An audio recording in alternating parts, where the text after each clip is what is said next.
أعوذ بالله من الشيطان الرجيم. بسم الله الرحمن الرحيم. الحمد لله رب العالمين. الصلاة والسلام على سيدنا محمد الرسول الأمين وعلى آله وأصحابه أجمعين. اللهم رب اشرح لنا صدورنا ويسر لنا أمورنا واحلل عقدة من ألسنتنا تفقهوا أقوالنا. اللهم إنا نعوذ بك من علم لا ينفع ومن قلب لا يخشع ومن نفس لا تشبع ومن دعوة لا يستجاب لها. قال الله تعالى في القرآن العظيم: أعوذ بالله من الشيطان الرجيم. يا أيها الذين آمنوا اتقوا الله حق تقاته ولا تموتن إلا وأنتم مسلمون. صدق الله العظيم. وقال النبي صلى الله عليه وسلم: من خرج في طلب العلم وهو في سبيل الله hatta yarji'a atau kama qala an-nabiy sallallahu alaihi wasallam. Yang saya muliakan Tuan Imam Masjid Al-Bukhari hafizahullah, dan yang saya muliakan ahli jawatan kuasa, para asatidz wal ustadzat, a'azzakumullah jami'an, serta yang saya hormati tuan-tuan dan puan-puan muslimin dan muslimat, a'azzakumullah taala jami'an. Alhamdulillah, puji dan syukur kita panjatkan kehadirat Allah Subhanahu wa taala, yang mana pada malam hari ini kita masih diberi peluang, kesempatan oleh Allah Subhanahu wa taala untuk bersama-sama dapat hadir dan berkumpul di rumahnya yang mulia ini melaksanakan salat fardu maghrib secara berjamaah. Dan marilah kita memohon, berdoa kepada Allah Subhanahu wa taala agar setiap ibadah yang kita kerjakan, khususnya salat fardu maghrib yang baru ditunaikan, ianya mendapat taufik serta diterima oleh Allah Subhanahu wa taala. Amin ya rabbal alamin. Tuan-tuan dan puan-puan dirahmati Allah sekalian, pada malam hari ini kita akan teruskan lagi wasiat Rasulullah sallallahu alaihi wasallam yang berikutnya, yang mana wasiat ini berkenaan dengan al-ittiqa minasyuhhi, memelihara diri, menjauhkan diri daripada perbuatan ataupun sifat syuh. Syuh di sini salah satu maksudnya adalah bakhil dan kedekut. Jadi wasiat Rasulullah sallallahu alaihi wasallam pada malam hari ini yang akan kita teruskan, ianya berkenaan dengan wajib bagi setiap manusia ini menjaga dan memelihara diri dia daripada memiliki sifat kedekut ataupun bakhil.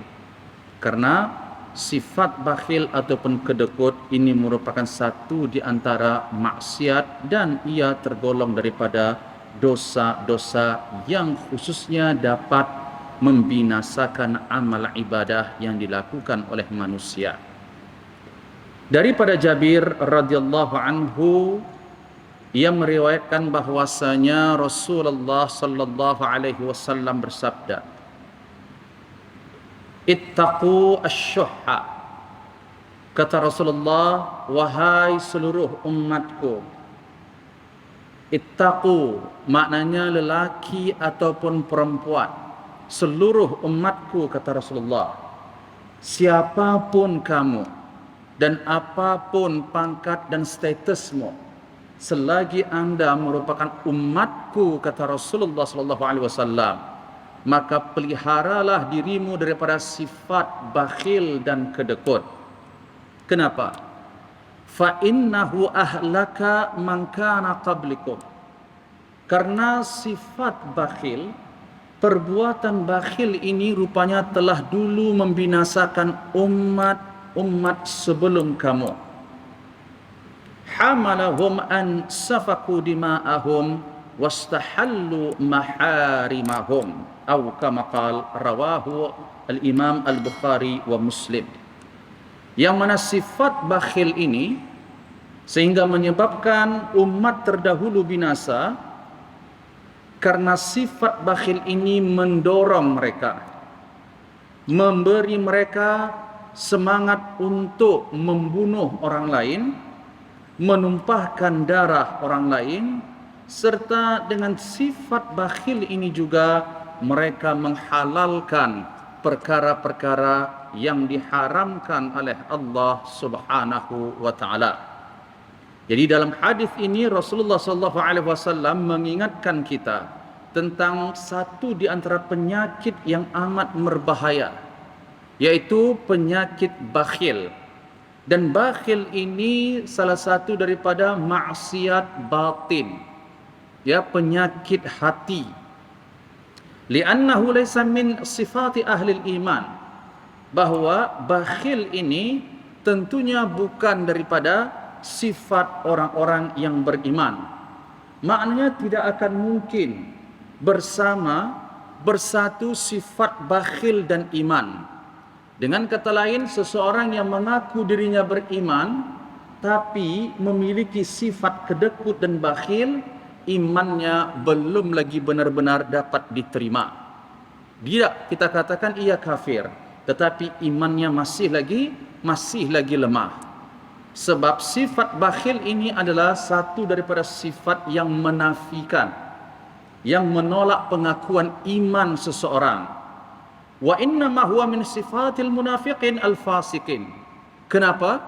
Karena sifat bakhil ini pada hakikatnya merupakan sifat-sifat orang-orang munafik dan juga orang-orang yang fasik. Jadi sifat bakhil ini merupakan sifat yang dimiliki oleh orang-orang munafik serta orang-orang yang fasik.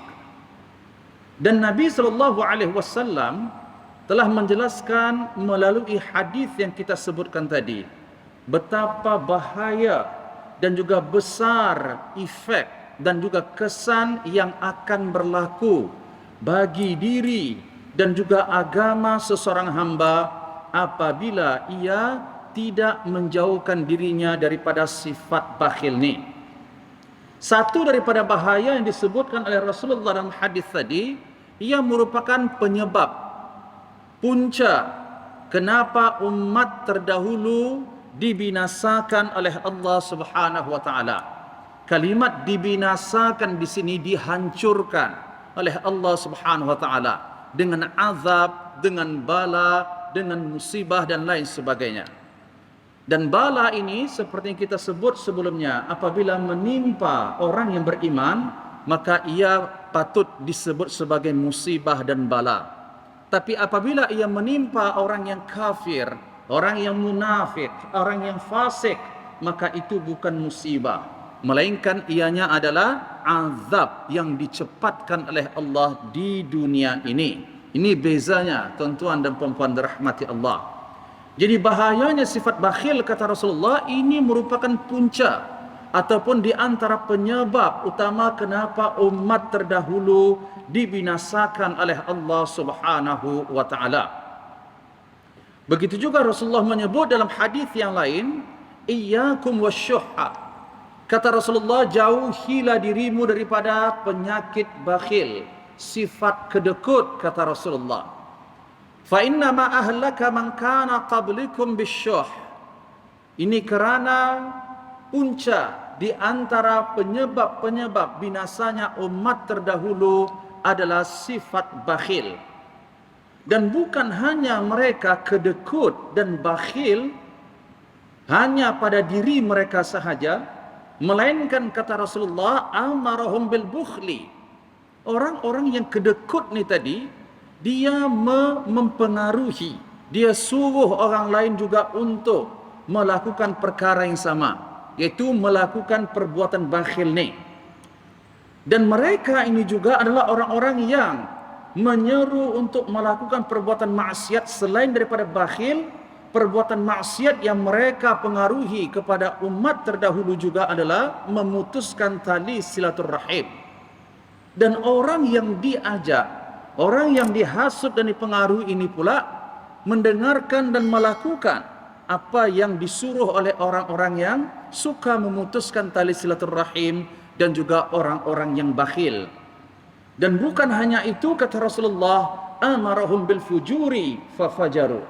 Mereka juga memerintahkan orang-orang di sekeliling dia untuk melakukan perbuatan keji, perbuatan maksiat, dan mereka yang dipengaruhi tadi ikut sahaja melakukan apa yang diseru oleh orang-orang yang fasik, orang-orang yang melakukan perbuatan keji dan juga mungkar. Daripada hadis ini, seolah-olah Rasulullah mengatakan ihzaru kulla al-hazar wa khallisu anfusakum min hadzal da. Tolong beringat dan berhati-hatilah kamu semua. Ini mafhum daripada hadis yang disebutkan oleh Rasulullah ni tadi. Dan jauhkan dirimu daripada penyakit yang berbahaya ni, yaitu bakhil. Kenapa? Karena bakhil aslun kulla asyurur wal mubiqat. Dia merupakan punca, merupakan asas dari semua keburukan dan juga kebinasaan. Dan Allah mengatakan dalam surah At-Taghabun ayat yang ke-16, firman Allah Subhanahu wa taala, wa may yuqashuhha nafsi faulaika humul muflihun. Dan sesiapa yang memelihara dirinya daripada perbuatan dan sifat bakhil, maka mereka inilah orang-orang yang selamat dan berjaya. Jadi mafhum mukhalafah daripada ayat yang Allah sebutkan tadi adalah orang yang tidak menjaga dan memelihara dirinya daripada perbuatan bakhil, maka mereka ini adalah golongan orang-orang yang rugi. Dan tentunya orang-orang yang rugi ini adalah mereka orang-orang yang binasa dan diazab oleh Allah Subhanahu wa taala. Kemudian apakah yang dimaksud dengan asyuh? Apa hakikat seseorang itu baru dikatakan bakhil? Jadi kita nak tahu menurut perspektif Islam, siapakah yang digelar, siapakah yang dikatakan bakhil itu sebenarnya? Imam Nawawi mengatakan bahawa di antara asyuhu dan al-bukhl, bakhil dan syuhun, ini dua sifat yang hampir sama maknanya, tetapi ada perbezaannya. Yang mana kata Imam An-Nawawi, asyuhu ianya lebih buruk lagi daripada sifat bakhil dan lebih kedekut daripada bakhil. Ini sifat asyuhu menurut Imam An-Nawawi. Dan juga pendapat yang lain mengatakan bahawa asyuhu ini adalah bakhil, tetapi dalam masa yang sama sangat tamak terhadap harta benda, terhadap dunia. Adapun bakhil ia cukup tamak terhadap dirinya sendiri, tetapi tidaklah dia tamak terhadap apa yang dimiliki oleh orang lain. Ini perbezaan antara syuhu dan juga al-bukhlu. Jadi kata Al-Imam Al-Qurtubi, sifat bakhil yang tercela di dalam syarak secara conclusionnya adalah apakah itu bakhil ataupun syuhun. Kata Imam Al-Qurtubi, mereka yang menjauhi diri mereka, mereka yang menolak, mereka yang tidak menunaikan apa yang telah diwajibkan oleh Allah ke atas mereka. Inilah kategori manusia yang bakhil. InsyaAllah sebentar lagi kita akan sebutkan jenis-jenis, yaitu sifat-sifat bakhil ni. Jadi jenis-jenis bakhil ni tidak sama. Jangan hanya kita berfikir perbuatan bakhil ini hanya berkenaan dengan duit dan harta benda sahaja. Tak. Dia lebih umum daripada itu. Jadi sifat bakhil, tuan-tuan yang dirahmati Allah, merupakan sifat yang dicela oleh Allah. Bahkan Allah memberikan ancaman kepada mereka agar mereka yang melakukan sifat bakhil ini diberi oleh Allah hukuman dan azab sama ada di dunia dan juga di akhirat. Allah berfirman dalam surah Ali Imran ayat 180, A'udzu billahi minasyaitonir rajim. Wa la yahsabanna alladhina yabkhaluna bima ataahumullahu min fadlihi huwa khairal lahum bal huwa syarrul lahum. Janganlah, kata Allah, orang-orang yang bakhil ini mereka menyangka bahwa apa yang mereka bakhilkan terhadap nikmat yang telah diberi oleh Allah ianya adalah baik bagi mereka. Jadi ayat ini Allah menegaskan, jangan kamu sangka, jangan kamu berfikir sifat bakhil itu adalah baik. Jangan kamu berfikir bahwa sifat kedekut itu adalah baik, kata Allah. Bal huwa syarrul lahum. Bahkan orang yang memiliki sifat bakhil ini adalah perbuatan yang sangat buruk dan tercela, kata Allah. Salah satu keburukan orang yang bakhil apabila ia wafat dan tidak bertaubat kepada Allah Subhanahu wa taala daripada kemaksiatan tersebut, atau bertaubat tetapi taubatnya tak diterima oleh Allah Subhanahu wa taala. Apa balasan yang akan diterima oleh orang tersebut? Sayutawaquna ma bakhilu bihi yaumil qiyamah. Mereka akan dikalungkan, dililit oleh Allah nanti lehernya dengan apa yang telah mereka bakhilkan di atas muka bumi ini bila pada hari kiamat kelak. Jadi perbuatan bakhil ini nanti akan dibalas oleh Allah dengan azab yang pedih, khususnya pada hari kiamat kelak. Dan dalam surah An-Nisa ayat yang ke-37 Allah juga menyatakan dalam firman-Nya, alladzina yabkhalun wa ya'muruna an-nasa bil bukhli wa yaktumuna ma atahumullahu min fadlihi wa a'tadna lil kafirina azaban muhina. Shadaqallahul azim. Kata Allah, mereka yang memiliki sifat bakhil, dan bukan hanya itu, dia pula pengaruhi orang lain untuk berbuat benda yang sama. Maknanya ada di antara manusia dan umat ini, kata Allah dalam ayat ini tadi, mereka orang-orang yang sangat kedekut dan bakhil, kemudian mereka pengaruhi orang lain, dia ajak orang lain juga buat benda yang sama. Dan bukan hanya itu, wa yaktumuna ma atahumullahu min fadli.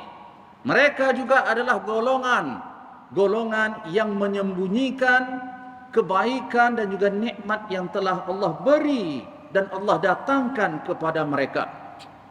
Jadi ayat ini juga mencela, ayat ini juga memperingatkan kepada kita semua bahwa perbuatan bakhil ini adalah perbuatan yang amat buruk, yang mana Allah meneruskan dalam ayatnya tadi, wa a'tadna lil kafirina azaban muhina, bahwa kami pasti akan mengazab orang-orang kafir ini dengan azab yang hina.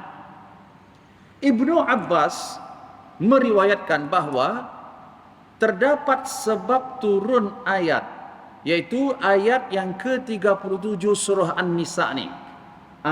Terdapat sebabnya, ada kejadian yang berlaku pada saat itu. Jadi tuan-tuan yang dirahmati Allah, bagi anda yang belajar tafsir Al-Quranul Karim, ini tidaklah asing, yaitu perkara-perkara berkenaan dengan asbab nuzulil ayat, sebab-sebab turunnya ayat. Dan perlu diingat, tidaklah menjadi syarat utama bahwa ayat Al-Quran itu diturunkan oleh Allah kena ada sebab. Dah. Jadi jangan heran, terdapat di antara firman Allah yang ada sebab kejadian berlaku pada saat itu. Ada juga firman Allah yang diturunkan ke atas Rasulullah, tidak disebutkan sebab turun ayatnya. Dan pada hakikatnya, ayat Al-Quran merupakan wahyu Allah. Sama ada Allah nak turunkan wahyu itu ada sebab ataupun tidak ada sebab, ini bukanlah sesuatu perkara yang boleh dipertikaikan oleh hamba.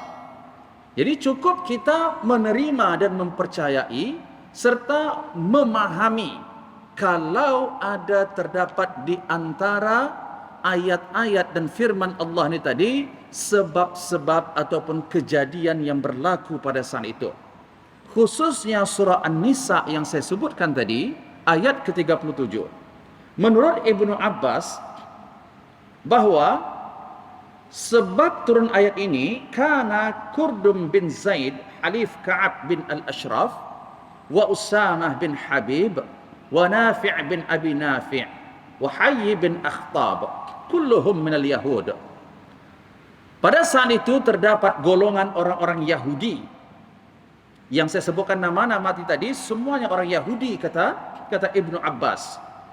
Dan orang-orang ini ya'tuna rijalan, mereka mendatangi orang-orang Al-Ansar, itu sahabat Rasulullah SAW yang Al-Ansar yang ada di Madinah. Kemudian yatanassahuna lahum, orang-orang Yahudi ini tadi mempengaruhi orang-orang Al-Ansar, mengatakan apa? La tunfiqu amwalakum, jangan kamu belanjakan harta kamu. Jadi sebab turun ayat ini, riwayat dan kisah ini perlu menjadi perhatian dan hati-hati tuan-tuan. Kita tak nak menginfakkan harta kita karena kita sayang atau bakhil. Jangan kita juga pengaruhi orang lain buat benda yang sama. Kalau kita tak nak disamakan seperti perbuatan orang Yahudi ini. Karena ini salah satu sifat orang Yahudi. Ada kadang-kadang dia tak suka kepada seseorang, memang dia tak sudi nak tolong, lepas tu dia hasut orang lain. Jangan tolong. Allahu Akbar. Ini buruk betul sifat kedekut seperti ini. Dan ini merupakan satu daripada sifat yang dilakukan oleh orang-orang Yahudi. Jadi orang Yahudi ini tadi, dia nasihatkan. Dan ini sebenarnya bukan nasihat. Ini sebenarnya adalah hasutan. Nak mempengaruhi orang-orang Al-Ansar, bahawa jangan kamu belanjakan hartamu, sebab kami sayang kepada kamu ni, wahai orang-orang Al-Ansar. Kenapa? Inna nakhsha alaikum al-faqra fi dhihabiha. Kamu tak bimbangkah apabila kamu belanjakan hartamu, maka kamu nanti boleh menjadi fakir, kamu akan menjadi miskin. Kami tak nak berlaku benda itu kepada kamu semua, wahai orang-orang Al-Ansar. Ini bujuk rayu, hasutan orang-orang Yahudi. Benarlah kata Allah dalam surah An-Nas, bahawa iblis dan syaitan itu ada dua jenisnya. Minal jinnati wan nas, daripada golongan jin, ada syaitan daripada golongan jin, dan juga syaitan daripada golongan manusia. Nih, mereka pengaruhi. Tak payah, habis nanti harta kamu. Kalau hartamu habis, lama-kelamaan kamu akan menjadi miskin dan fakir. Wala tusari'u fin nafaqah fa innakum la tadruna ma yakun. Dan lagi kata orang Yahudi ni tadi mempengaruhi orang Al-Ansar, tak payahlah kalut sangat kamu tu nak cepat-cepat sangat membelanjakan harta kamu tu seperti mana yang diminta oleh Muhammad sallallahu alaihi wasallam. Sebab kamu tak tahu lagi betul ke mana pergi harta ni.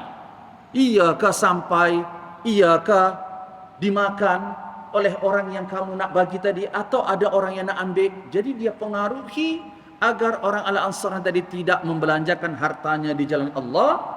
Fa anzalallahu hadhihi al-ayat. Ini saya nakalkan daripada tafsir Ibnu Jarir dan juga Mukhtasar Tafsir Al-Manar. Sebab turun ayat ni, maka Allah turunkan firman-Nya tadi, alladzina yabkhaluna wa ya'muruna an-nasa bil bukhli. Orang-orang yang bakhil, kemudian mereka juga adalah orang-orang yang mempengaruhi orang lain untuk melakukan perkara yang sama, yaitu mempengaruhi orang lain untuk melakukan perbuatan bakhil juga. Jadi untuk menginsafkan diri kita, untuk menyedarkan diri kita, ada tak kita lakukan benda ni? Kadang tuan-tuan, saya mohon maaf, Dalam satu keluarga terdapat kadang suaminya sangat pemurah, istri sebaliknya. Kadang istrinya sangat pemurah, suami pula sebaliknya. Jadi ini jangan sampai masuk kategori apa yang dilakukan orang Yahudi tadi ya tuan-tuan.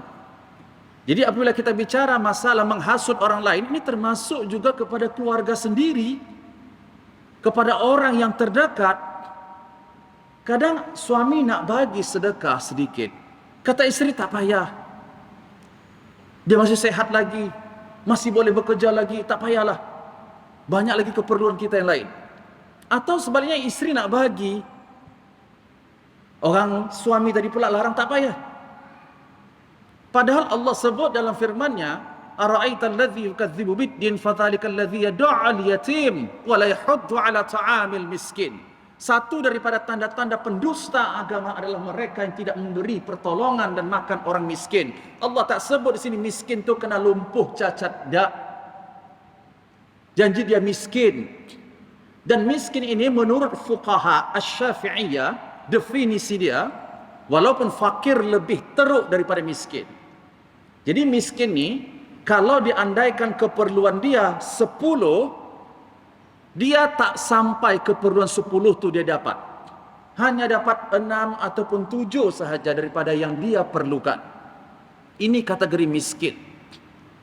Karena penting definisi ini, tuan-tuan dan puan-puan dirahmati Allah, untuk supaya anda benar-benar tahu bagaimana anda nak memberikan zakat kepada asnaf miskin dan fakir.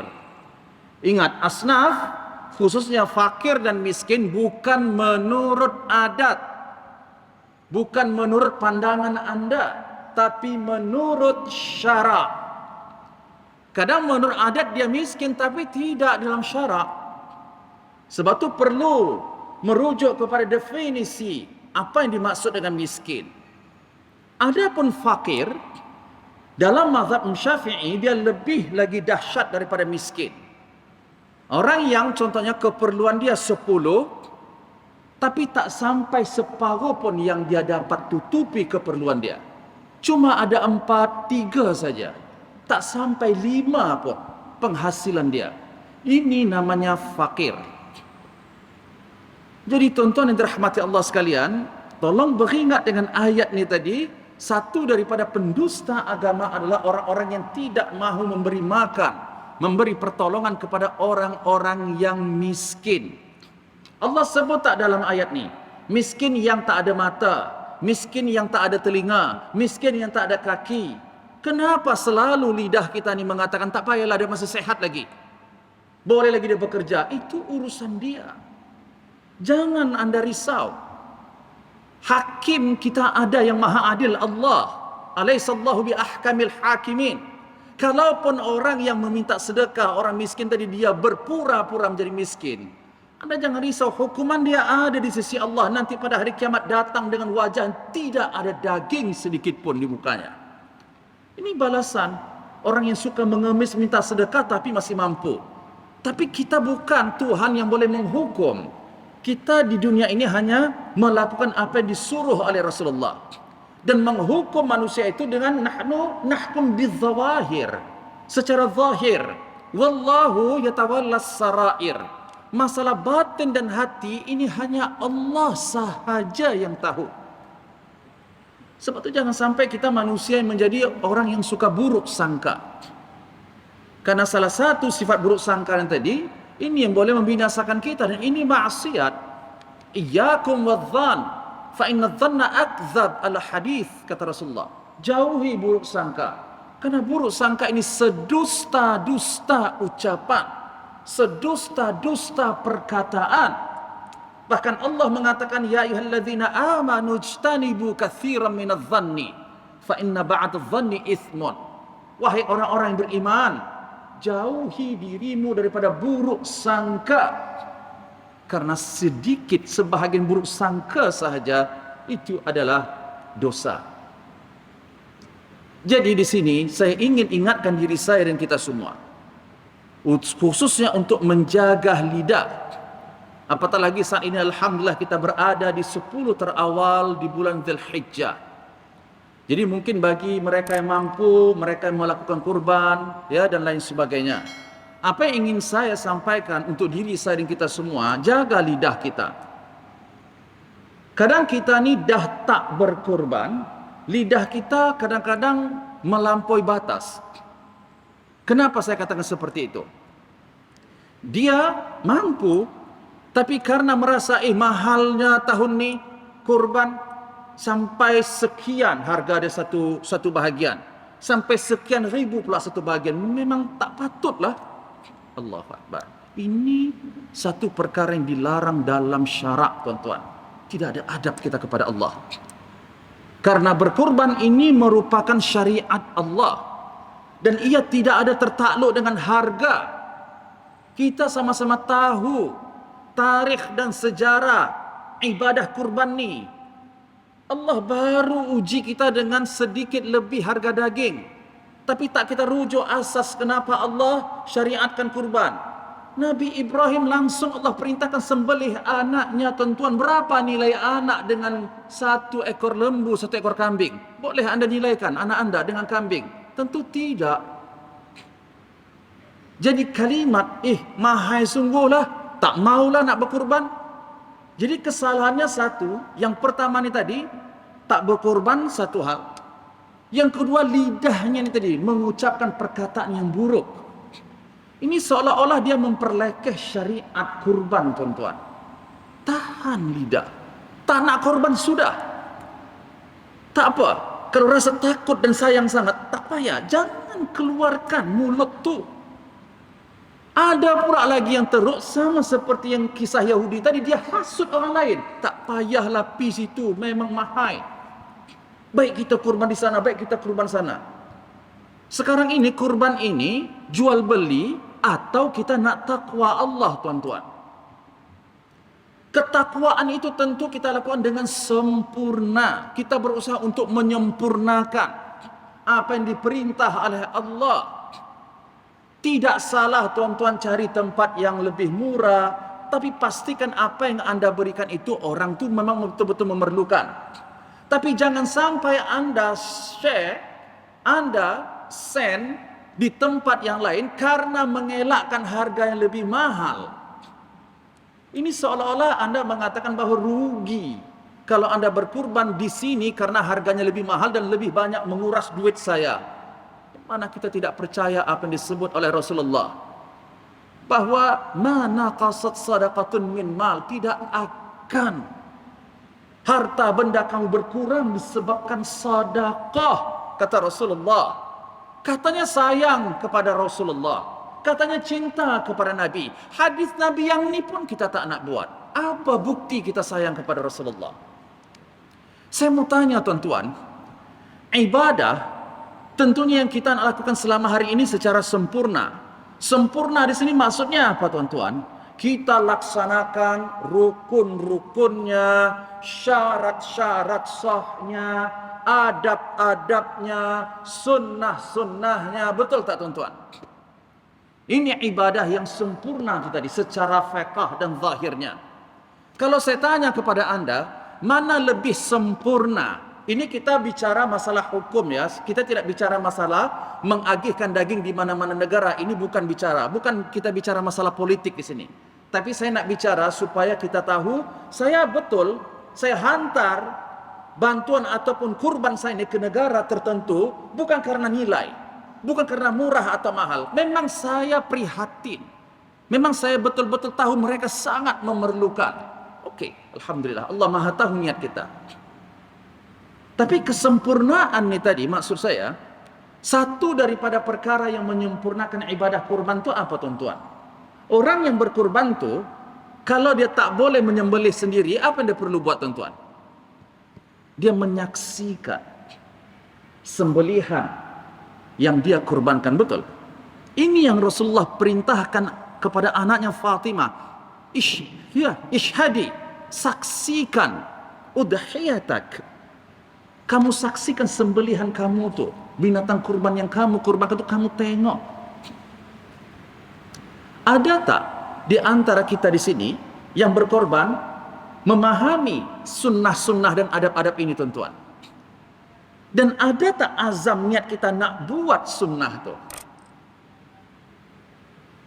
Jadi solat yang kita lakukan tentunya bukan hanya sekadar menunaikan solat rukun sahaja, tapi kita nak sempurnakan solat tu iaitu adab-adab sunnah-sunnahnya dipenuhi.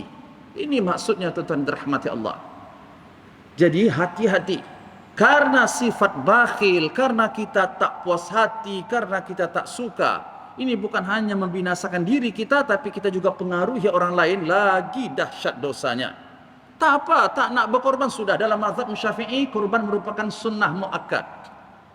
Lain halnya kalau Nabi, hukumnya adalah wajib bagi Nabi berkorban ni. Tapi untuk umatnya adalah sunnah muakkad dalam mazhab Al-Imam Asy-Syafi'i.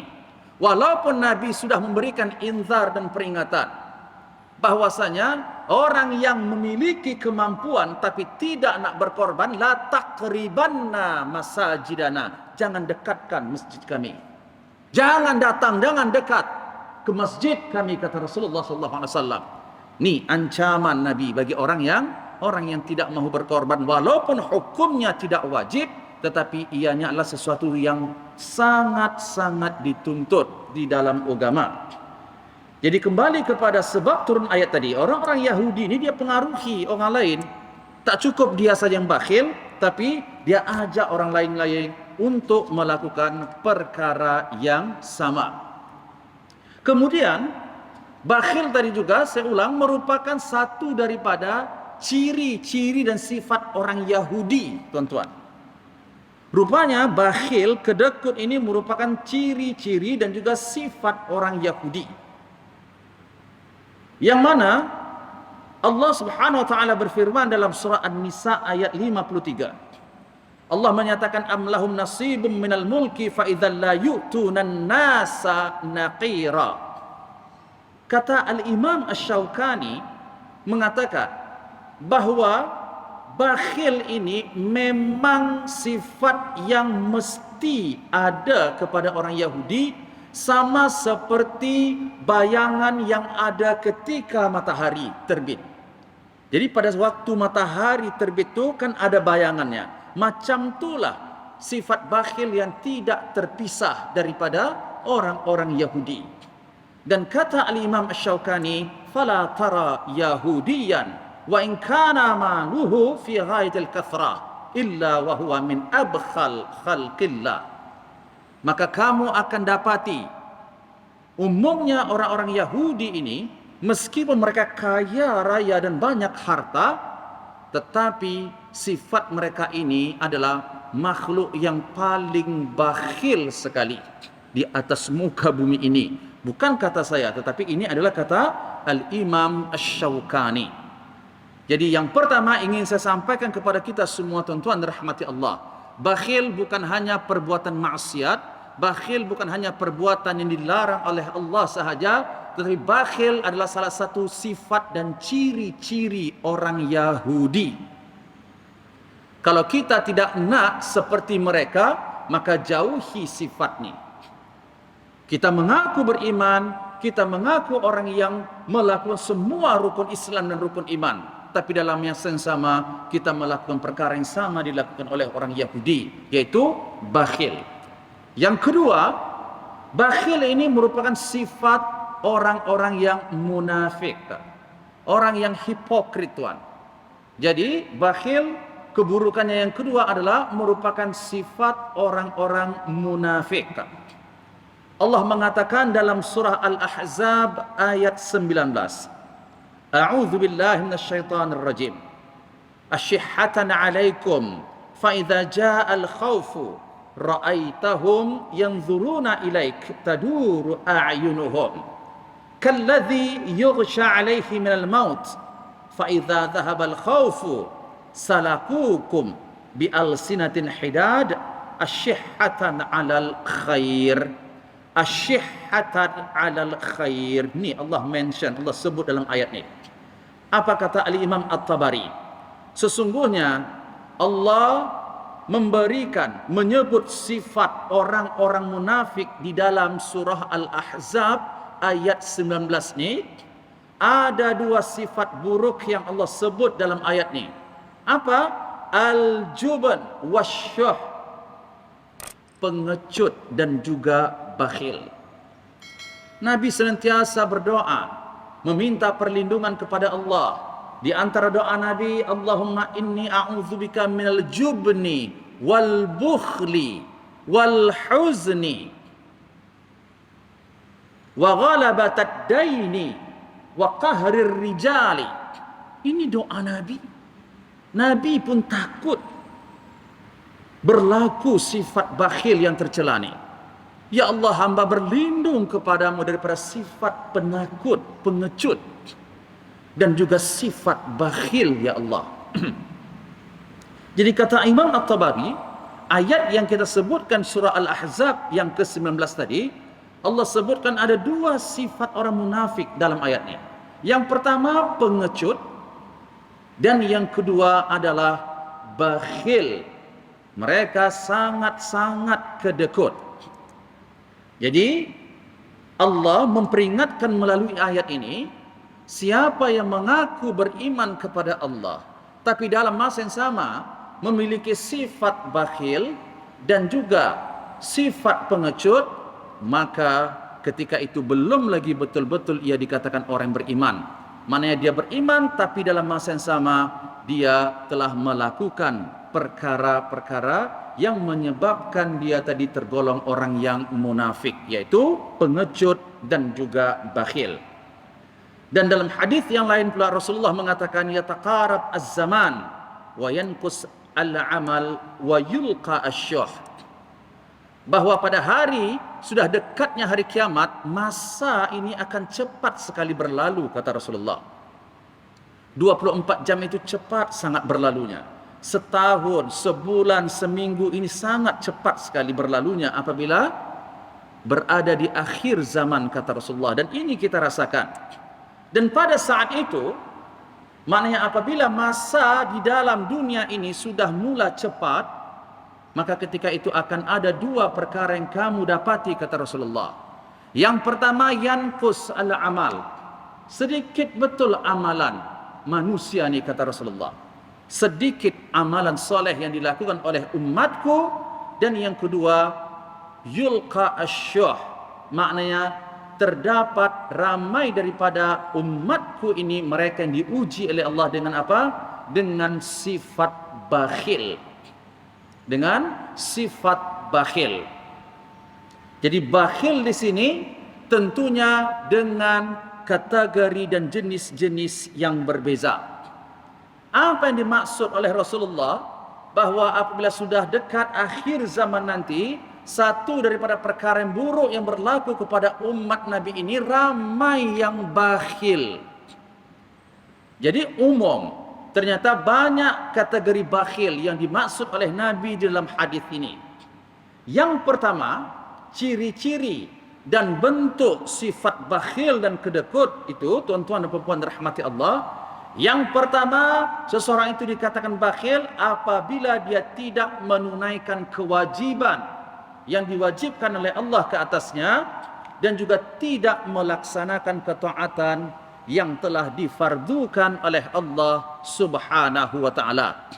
Maknanya dalam bab harta, secara hukum fiqahnya kita semua tahu ada di antara harta ini yang diwajibkan oleh Allah hukumnya. Apa yang dimaksud di sini adalah zakat. Zakat harta. Jadi, kategori yang pertama adalah orang yang bakhil daripada menunaikan kewajiban dia yang diperintahkan oleh Allah, khususnya untuk mengeluarkan zakat. Sama ada zakat harta, zakat duit, zakat peternakan dia, ya, yang dia bela tadi kambing, lembu dan lain sebagainya. Dia tak keluarkan haknya. Dia tidak keluarkan apa yang Allah wajibkan ke atasnya. Maka orang seperti ini, kata Rasulullah dalam sabdanya, ini hadis riwayat Imam Bukhari, man atahullahu malan, sesiapa yang dianugerahkan oleh Allah harta benda, sesiapa yang dikurniakan oleh Allah harta yang berlebih, Kemudian lam yuaddi zakatah. Dia tidak tunaikan zakat harta ni tadi. Dan dalam bab zakat tuan-tuan, saya tidak mengatakan anda tidak tahu, tapi tolong banyakkan ulang kaji. Karena zakat ini juga termasuk yang diwajibkan zakat hutang, yang berhutang dan juga yang memberi hutang. Ini namanya zakat ad-dain. Saya bicara khusus dalam mazhab al-Imam Asy-Syafi'i rahimahullahu ta'ala. Jadi tolong perhatikan. Kalau dulu tuan-tuan pernah contohnya memberi pinjaman kepada seseorang. Tuan adalah orang yang jutawan, orang kaya. Ada kawan ataupun orang lain pinjam kepada tuan-tuan. Duit contohnya yang melebihi nisab. Atau duit yang dipinjam tadi kalau digabungkan dengan duit yang tuan simpan, sudah cukup nisabnya. Katakan dia pinjam 50.000 atau 100.000 ringgit kepada tuan. Dan pada saat sampai haul dan nisab, tuan hanya keluarkan zakat yang ada pada tangan tuan saja. Yang hutang tadi tidak. Dan tuan anggap bahwa itu tidak wajib. Tolong kaji balik bab ni. Ini penting. Jangan sampai tuan-tuan, saya mohon maaf, ketika meninggal dunia nanti tak pasal-pasal dihisab oleh Allah Subhanahu wa taala. Kita meninggalkan sesuatu perkara yang telah diwajibkan oleh Allah. Nak bayar macam mana tuan-tuan? Anak semua dah berkumpul nak menerima habuan masing-masing. Yang kita pasti disoal. Kenapa tak keluarkan? Saya tak tahu. Rupanya ada zakat hutang yang wajib dikeluarkan. Kenapa tak tahu? Sebab saya tak nak menuntut ilmu. Sombong. Tak nak berada di majlis ilmu, merasa dah tahu segala-galanya. Subhanallah. Wal'iyadzubillah min zalik. Jadi kata Rasulullah, siapa yang diberikan rezeki oleh Allah harta yang berlebih, dan pada saat itu dia tidak menunaikan zakat harta tu, muthila lahu yaumal qiyamah. Nanti harta yang dia tahan tu, yang dia tak keluarkan zakat tu, akan diumpamakan nanti. Maknanya dia akan datang kepada yang punya harta tu, bentuknya apa? Ular yang sangat menakutkan. Dan pada saat itu ular tu akan lilit leher dan seluruh tubuh badannya. Subhanallah, pada hari kiamat. Ini balasan mereka yang tidak mengeluarkan hak, khususnya hak harta. Jadi kategori ataupun ciri bakhil yang pertama tadi adalah mereka yang tidak mengeluarkan zakat harta. Yang kedua, di dalam syarak juga ini merupakan kategori bakhil dan juga syuhud. Siapa? Mereka yang hirman al-masakin wal fuqara mil haqq. Orang-orang yang menahan diri tidak memberikan hak fakir miskin yang telah ditetapkan oleh Allah melalui Al-Quran dan juga sunnah Rasulullah sallallahu alaihi wasallam. Dengarkan hadis ini. Kata Rasulullah, "Ma min dhi rahim ya'ti dha rahimi." Apabila ada keluarga yang mendatangi saudara dan keluarganya. Dhi rahim di sini keluarga adik-beradik sebelah ayah dan sebelah ibu, itu maksudnya dhu ar-rahim. Apabila ada di antara keluarga yang datang kepada seseorang yang ada kemampuan dan harta, fayas'aluhu fadlan, ketika itu dia meminta sedikit pertolongan daripada saudaranya tadi yang dia nampak ada lebih hartanya. Datanglah adik-beradik tadi nak minta tolong, meminjam ke atau nak minta sedikit ke, itu maksudnya. Dan saudara yang diminta tadi, ya bakhal, tak nak bagi. Dia bakhil, dia kedekut, dia tahan. Apa balasannya? Orang seperti ini, kata Rasulullah, illa akhrajallahu lahu min jahannam hayyat yuqalu laha syuja' yatalammaz fayutawwaqu bihai. Orang yang seperti ini nanti Allah akan keluarkan daripada neraka jahanam ular yang begitu besar dan menakutkan, yang melilit dan juga menggigit manusia yang bakhil ni tadi. Jaga tuan-tuan. Kalau ada adik-beradik terutamanya saudara yang meminta pertolongan dan kita mampu, maka berilah, hulurkan bantuan tersebut. Ingat Nabi kata, mana qasat sadaqatun min mal, tidak akan mungkin miskin orang yang selalu bersedekah, orang yang selalu memberi pertolongan kepada orang lain. Dan Allah mengatakan, masalakakum fi saqar, qalu lam nakum minal musallin wa lam nakun nut'imul miskin. Ada 4 sebab manusia dihumban oleh Allah ke dalam neraka sakar.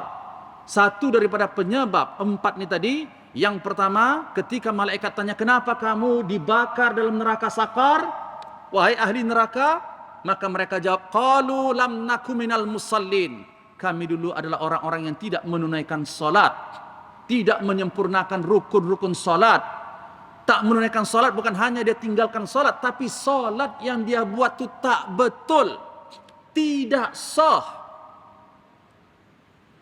Sebab tu salat perlu ilmu, pahami betul-betul syarat-syarat sah setiap rukun-rukun salat. Bukan syarat-syarat sah salat sahaja tuan-tuan. Bukan syarat-syarat sah salat, wudu, menutup aurat, masuk waktu, menghadap ke kiblat, tahu dah semua ni. Tapi syarat-syarat setiap rukun salat yang 13 tu. Apa syarat sah niat dalam salat? Apa syarat-syarat sah takbiratul ihram? Apa syarat-syarat sah al-Fatihah? Apa syarat-syarat sah ketika saya sujud, ketika saya rukuk? Semua ini ada syarat sahnya. Kalau kita tidak penuhi, salat kita batal. Na'udzubillahi min dzalik. Jadi yang kedua yang menyebabkan manusia ini dibakar oleh Allah dalam neraka sakar, lam naku walam nut'imul miskin. Ketika ditanya oleh malaikat, masalakakum fi saqar, qalu lam naku minal musallin walam naku nut'imul miskin. Kami dibakar oleh Allah hari ini dalam neraka sakar sebab kami dulu tak sudi memberi pertolongan dan memberi makan orang-orang yang tidak mampu, khususnya adalah orang-orang miskin. InsyaAllah kita akan teruskan lagi tanda-tanda dan ciri-ciri orang yang bakhil dan juga syuhun menurut perspektif Islam. InsyaAllah kita akan teruskan pada minggu hadapan. Kita baca kafarat al-majlis. Bismillahirrahmanirrahim. Subhanakallahumma bihamdik, asyhadu an la ilaha illa anta, astaghfiruka wa atubu ilaik. A'udzubillahi minasyaitonir rajim. Bismillahirrahmanirrahim. Alhamdulillah rabbil alamin. Wassalatu wassalamu ala asyrafil anbiya'i wal mursalin wa ala alihi wa ashabihi ajma'in. Allahumma ighfir lana dhunubana wa liwalidina warhamhum kama rabbawna shighara. Allahumma rabbana zidna 'uluman wa tanfa'una fid din wad dunya wal akhirah. Allahumma ya muqallib al-qulub thabbit qulubana ala dinik wa ta'atik ya rabbal alamin. Rabbana atina fid dunya hasanah wa fil akhirati hasanah wa qina 'adzaban nar. Wa sallallahu ala sayyidina Muhammad wa ala alihi wa ashabihi ajma'in. Walhamdulillahi rabbil alamin. Assalamualaikum warahmatullahi wabarakatuh.